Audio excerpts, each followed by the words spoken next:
Hello everyone, welcome to day 13 of 100 days 100 video challenge. आज के इस वीडियो में हम लोग क्या सीखने वाले हैं? आज के इस वीडियो में हम लोग देखने वाले हैं कैसे हमने सारे पॉइंट्स पढ़ लिए थे प्रीवियस वीडियोस में। We have read all the points related to the civil code of 1804। अब हम देखेंगे कि भैया ये जो भगवान का अवतार है नेपोलियन बोनापार्टे, क्या वो ओरिजिनली में ही इतना सज्जन व्यक्ति था, इतना महान व्यक्ति था, या फिर मुखौटे के ऊपर मास्क के पीछे कोई दूसरा व्यक्ति था? तो वही हुआ, जनता ने जिस व्यक्ति को भगवान की तरह माना, जिस व्यक्ति को कहा लिबरेटर, हार्बिंगर ऑफ लिबर्टी, कि भैया ये मसीहा है, किसका? लिबरेट करता है हम लोगों को फ्री करता है राजा के डेस्पोटिक एब्सोल्यूट रूल से। अब उसका असली चेहरा जनता के सामने आ रहा था, और वो असली चेहरा कैसा था? वो असली चेहरा बहुत ही घिनौना था। एक बात याद रखना, क्या ऐसा हुआ कि जनता के जज्बात ही बदल गए, सब कुछ ही बदल गया? तो उसके पीछे कुछ पॉइंट्स हैं जो मैं आपको बताना चाहता हूं, ध्यान देना कि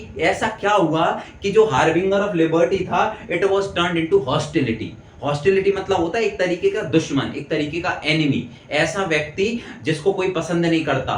ठीक है, अब एक बात याद रखना, ऐसा क्या हुआ? तो वही हम सारे पॉइंट्स पढ़ने वाले हैं। एक चीज और याद रखना, इस वीडियो के एंड में मैंने एक क्वेश्चन पिन किया हुआ इसी टॉपिक का, तो आप उस क्वेश्चन को पढ़ें और कमेंट सेक्शन में उसका आंसर जरूर दें। चलो, तो पॉइंट नंबर 1 पे आते हैं। Increase taxation. भैया, तो जितनी भी आर्मी का खर्चा, उसका खुद का खर्चा, देश का खर्चा कहां से निकालेगा नेपोलियन? तो नेपोलियन कहां से निकालता था? उसने जिस भी देश पे वो कब्जा करता था, जिस भी देश के राजा को हटाता था, वहां के लोगों पर वो क्या करता था? टैक्स इंपोज करता था। और टैक्स की भी नॉर्मल रेट नहीं, एक हाई परसेंटेज ऑफ टैक्स वो लेता था। जनता को लगता था कि इतना डेवलपमेंट कर रहा है, लेकिन बाद में पता चला कि भैया ये तो हमारे पैसे से ही डेवलपमेंट कर रहा है। तो this was the first point. Point number 2 क्या है कि force conscriptions in the army, in the French armies. भैया, आपका मन है, आपका मन नहीं है, आप एक किसान हैं, लेबर हैं, अगर आप कोई भी व्यक्ति हैं तो आपको जबरदस्ती फ्रेंच आर्मी में अपॉइंट होना ही पड़ेगा। क्यों? क्योंकि जैसे जैसे आर्मी मजबूत होगी, नेपोलियन की आर्मी बढ़ेगी, तैसे तैसे तो वो क्या कर पाएगा? तैसे तैसे तो वो दूसरे स्टेट्स पे, नेशंस पे कब्जा कर पाएगा। अगर उसकी जो आर्मी है वही पावरफुल नहीं होगी, उसमें ही ज्यादा इन्फेंट्री या सिविलरी नहीं होगी, तो वो कैसे ज्यादा और देशों पे कब्जा कर पाएगा? तो उसके लिए उसने क्या किया? अपनी आर्मी को इंक्रीज करना चालू किया। फोर्स कंस्क्रिप्शन, जबरदस्ती वो रिक्रूटमेंट कराता था। चाहे आपका मन है या आपका मन नहीं है, फिर भी नेपोलियन आपको अपनी आर्मी में शामिल कर ही लेगा। This was the second point. Point number 3, all summed outweigh the advantage of administrative changes। इसे कहते हैं ना कि किए कराए पे पानी फेर दिया। क्या? कि भैया पहले तो बड़े बड़े सपने दिखाए, कुछ सपनों को सजाया भी, बाद में जाके सारे सपनों को चूर चूर कर दिए, सारे सपने तोड़ दिए। क्यों?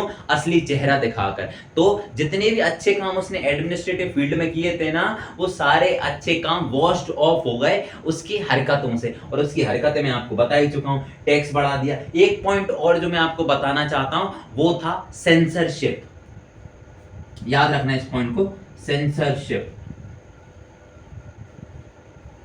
अब सेंसरशिप क्या होती है? देखो, सेंसरशिप का मतलब होता है कि अगर आप कोई भी व्यूज को एक्सप्रेस करना चाहते हो, मीडिया किसी भी चीज को न्यूज़पेपर में, चैनल्स पे, या with the help of news channels अगर जनता के सामने रखना चाहती है तो उसके पास में पूरी राइट होती है।